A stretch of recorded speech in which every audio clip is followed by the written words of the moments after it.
E aí, alunos do primeiro ano, então estamos aqui para mais uma videoaula, onde nessa videoaula nós vamos dar continuidade, à segunda parte do capítulo 1, que a gente então começou ainda a estudar de forma presencial, mas nessa videoaula então nós vamos concluir. Espero que aquela primeira videoaula já tenha sido vista e revisada por vocês. E aí, só relembrando um pouco, que naquela nossa primeira videoaula, nós falamos a respeito de movimentos, de importantes movimentos artísticos desenvolvidos aqui no Brasil. E aí nós vimos que no Brasil, do final do século XIX, desenvolveu-se principalmente os movimentos neoclássicos e o movimento artístico conhecido como realismo. Nós podemos dizer que aqui no Brasil, o neoclassicismo foi uma segunda experiência de um movimento artístico que surge na Europa que chegou ao Brasil. O primeiro movimento artístico europeu que passou a ser praticado no Brasil foi o Barroco, ainda lá nos séculos 17, 18 e vai até metade do século 19. É a partir do século 19 que chega ao Brasil o neoclassicismo, uma nova forma de se desenvolver arte aqui. Quando eu digo arte, não é no campo da arquitetura, da pintura e da escultura, tá certo? Então, pessoal, após o neoclassicismo, vai se desenvolver o realismo. E aí nós vamos ver, nós estudamos, revisamos e vimos, que havia divergências, Enquanto o neoclassicismo ele queria propor a pintura, principalmente de temáticas históricas, baseadas na contemplação do artista, a pintura realista, ela não. A pintura realista, ela propôs a pintura das fraquezas do ser humano, ou seja, a pintura realmente daquilo que o pintor via, da forma que via.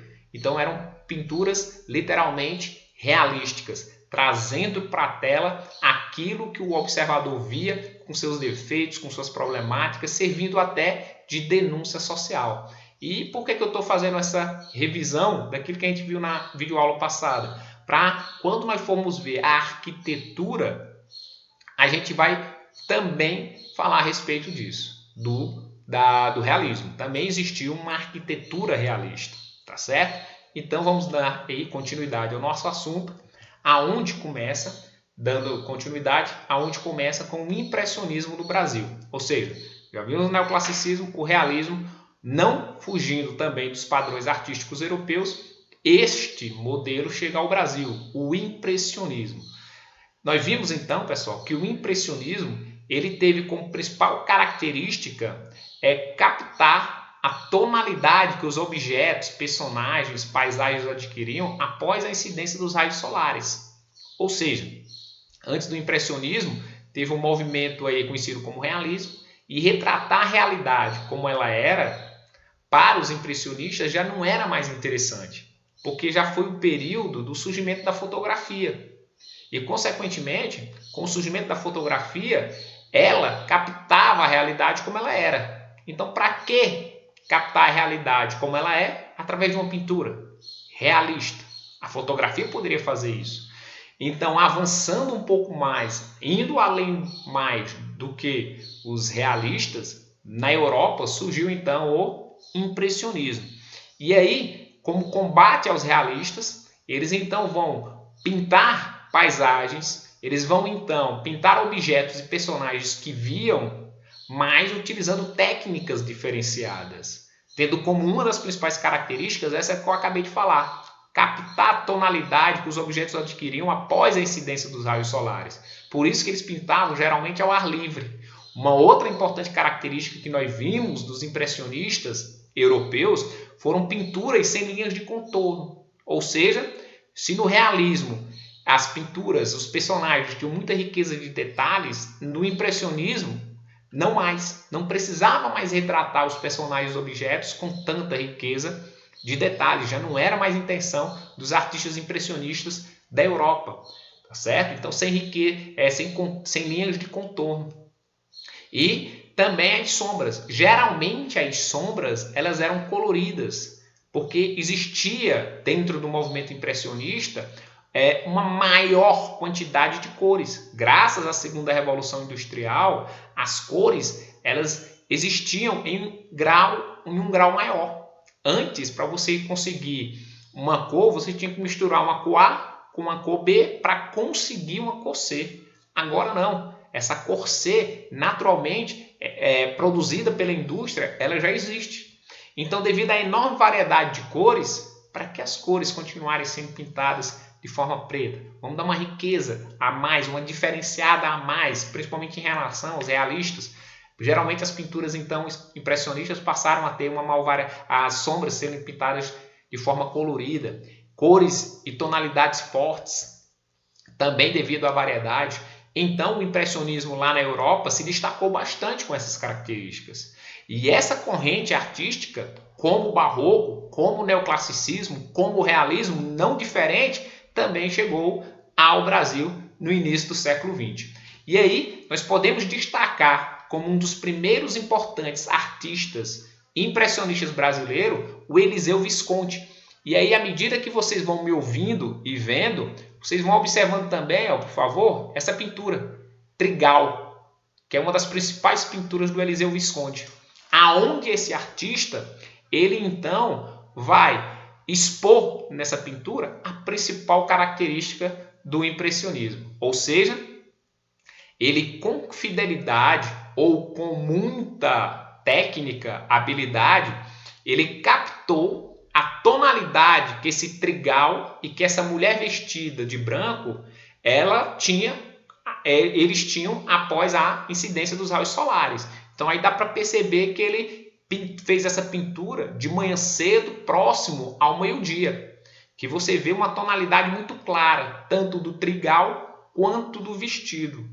E aí existe um aspecto importante, inclusive no livro de vocês tem uma parte que fala assim, outra luminosidade, outras cores exerciam influência sobre ele, levando a criar um impressionismo próprio. Como assim um impressionismo próprio? É aquilo que a gente fala assim,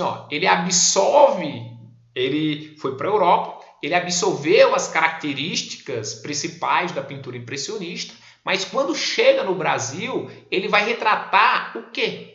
Qual a temática? Óbvio, as típicas do Brasil. Ele vai retratar, através das técnicas impressionistas, o povo, principalmente aqueles que pagavam para ele, ricos, agricultores, esposas, filhas. Então ele vai retratar esses personagens. Ele vai retratar os personagens então típicos do Brasil à época, as paisagens típicas do Brasil à época, principalmente da região onde ele vivia ali, Teresópolis, interior do Rio de Janeiro.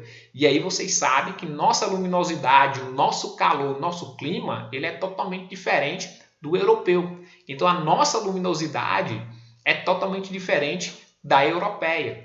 Então o impressionismo no Brasil, por Eliseu Visconti, sim, vai trazer as características impressionistas gerais, mas vai aplicar essas características, podemos assim dizer, com temáticas próprias. Povo, clima e luminosidade típicas do Brasil, uma luminosidade mais intensa, como vocês veem na obra Trigal. Já o Arthur Timóteo da Costa foi um outro importante artista impressionista brasileiro, tá certo? E aqui você pode ver Baú, uma das suas principais obras. E aí, as suas principais características, ou seja, pinceladas marcadas por movimento, ou seja, ele não tinha o propósito de retratar o personagem, o objeto, com riqueza de detalhes. Então, suas pinceladas eram muito movimentadas, ou seja, eram pinceladas que não buscavam retratar fielmente o ambiente. E aqui vocês podem ver que essas pinceladas movimentadas, facilmente, elas podem essas pinceladas, acompanha aqui a seta, essas pinceladas facilmente elas podem aí serem identificadas, essas pinceladas movimentadas. E um outro aspecto dele, na modelagem, ou seja, na produção da imagem, a dica do contorno, ou seja, você aqui só consegue observar e identificar o baú. O ambiente em que esse baú se encontra, você não consegue se identificar, porque não era propósito dele retratar a realidade tal como ela era. E o próprio baú poderia até ter mais detalhes, mas também não é a intenção dele. Então, são suas duas principais características: pinceladas movimentadas, dando nessa obra para identificar essas pinceladas. Consequentemente, essas pinceladas movimentadas deixa a obra sem tanta riqueza de detalhes, que é uma sem tanta riqueza de detalhes, portanto, a imagem, né, não tem muitos contornos. E aí são características próprias do impressionismo europeu que o Arthur Timóteo da Costa retratou em suas obras, tá certo? Dando continuidade, pessoal, nós vamos então partir para a arquitetura moderna, ou seja, final do século XIX, início do século XX, dois modelos arquitetônicos vão se destacar. Eu quis até trazer a famosa Torre Eiffel, né, da capital francesa, Paris, a mais visitada do planeta, infelizmente nesse tempo de pandemia não. E aí a Torre Eiffel, ela foi um objeto arquitetônico produzido dentro de um desses modelos arquitetônicos modernos, o realista. Ou seja, final do século XIX era intenso o desenvolvimento industrial. Quis até colocar aí no slide para vocês que o europeu então vivia a época, a segunda revolução industrial. E essa segunda revolução industrial, ela trouxe várias inovações, principalmente para a construção, principalmente para a arquitetura. Novos materiais surgiram, olha aí, ó, ferro, o aço, o cristal. E o cristal com o ferro, por exemplo, o vidro, também, esses materiais eles vão ser agregados, eles vão ser utilizados pela arquitetura realista. Então, a arquitetura realista, ela quis construir obras utilizando os materiais provenientes dessa nova indústria e obras que também servissem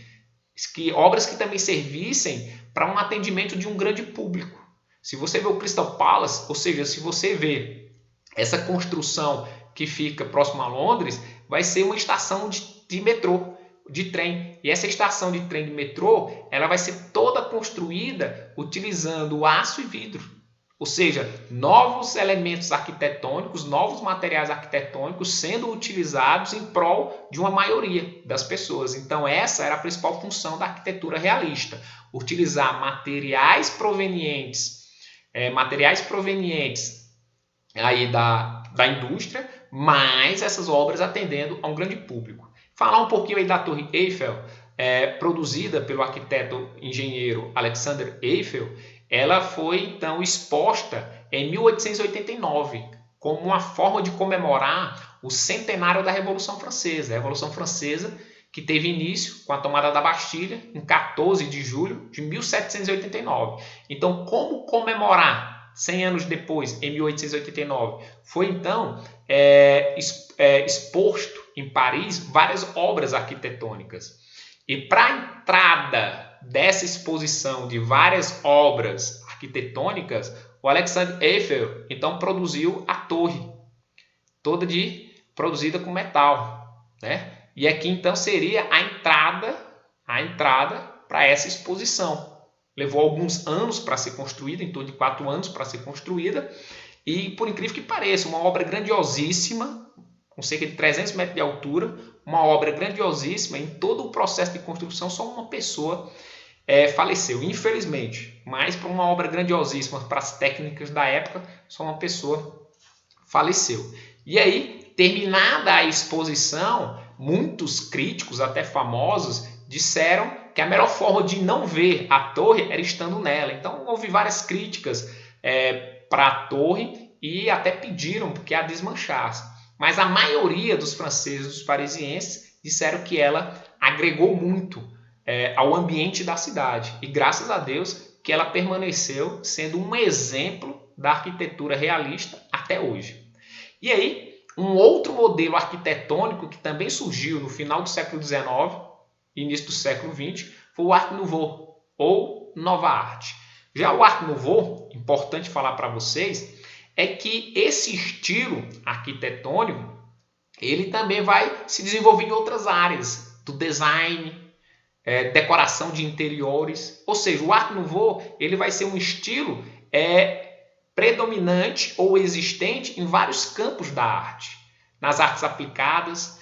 E o Art Nouveau na arquitetura, ele vai então construir obras juntando elementos da indústria, mas também com valores artesanais. Era a principal característica da arquitetura ou Art Nouveau. Ou seja, pegar os elementos que a indústria aí produziu, mas produzir algo não de modo seriado. Ou seja, não produzir algo em sequência. Ou seja, vou produzir um vaso, vou produzir 1000 vasos da mesma forma. Não, o Art Nouveau não queria isso. O Art Nouveau queria pegar os materiais da indústria, ou seja, e produzir obras, tanto de uso cotidiano como construção, mas exclusivos. E para esses produtos, para esses materiais industriais serem produzidos de forma exclusiva, teria que ter então a habilidade de um artesão. Então o Art Nouveau ele vai juntar os novos elementos que a indústria traz, mas também vai unir aos trabalhos de artesãos para juntos produzir algo exclusivo e não em série, como eram os produtos feitos pela indústria. E aí na arquitetura, aqui só mostrando, né, o processo de construção, né, da Torre Eiffel, inaugurada em 1889 para exposição, graças a Deus até hoje existente. E aí na arquitetura do Art Nouveau vão se destacar então 2 arquitetos, um belga, o Victor Horta, e um espanhol, catalão, né? Espanhol, catalão, Antoni Gaudí. E aí a gente começa falando a respeito das características do Art Nouveau.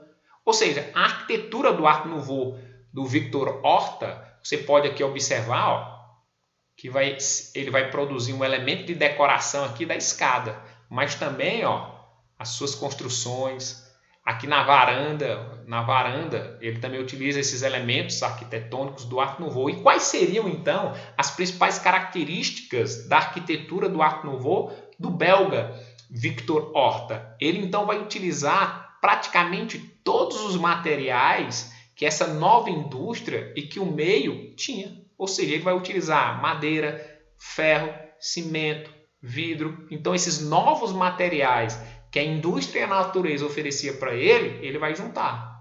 E, consequentemente, como ele vai fazer de forma artesanal, manualmente, boa parte do processo, vai ser uma obra exclusiva, vai ser um corrimão de uma escada exclusivo, vai ser uma fachada de uma construção exclusiva. E aí a segunda característica, uso de linhas ondulantes, dinâmicas, ou seja, as linhas das suas ornamentações bastante agitadas, ó, movimentadas, não são aquelas linhas literalmente retilíneas na horizontal ou na vertical, não, são linhas ondulantes, movimentadas. E aí essa característica 2 traz a característica 3, essas linhas ondulantes, essas linhas movimentadas, dando um ar, uma aparência de formas orgânicas da natureza. Então ele vai se deixar influenciar por várias formas da natureza e influenciado por essas formas da natureza, utilizando esses novos materiais da indústria, ele então vai construir suas linhas de decoração, tanto de fachadas como de partes interiores de construção, de suas construções, tá certo? Aqui temos um exemplo, uma fachada inteira de uma obra do Victor Horta, tá certo? Então você visitando a Europa, visitando a França, Paris, você vai ver alguns bons exemplos, como também visitando a Bélgica, Bruxelas, a sua terra natal, você vai ver alguns exemplos. É óbvio, pessoal, que essas obras do Art Nouveau, por serem exclusivas, elas vão ser caras. Consequentemente, elas vão ser consumidas por pessoas abonadas, ricas à época. E a Europa, historicamente falando, à época, vivia aquele período do neocolonialismo, imperialismo. Então, tinha uma seleta classe de burgueses industriais ricos, abonados, que tinham condição de ter, então, esses elementos exclusivos. E o Antoni Gaudí, catalão, o espanhol.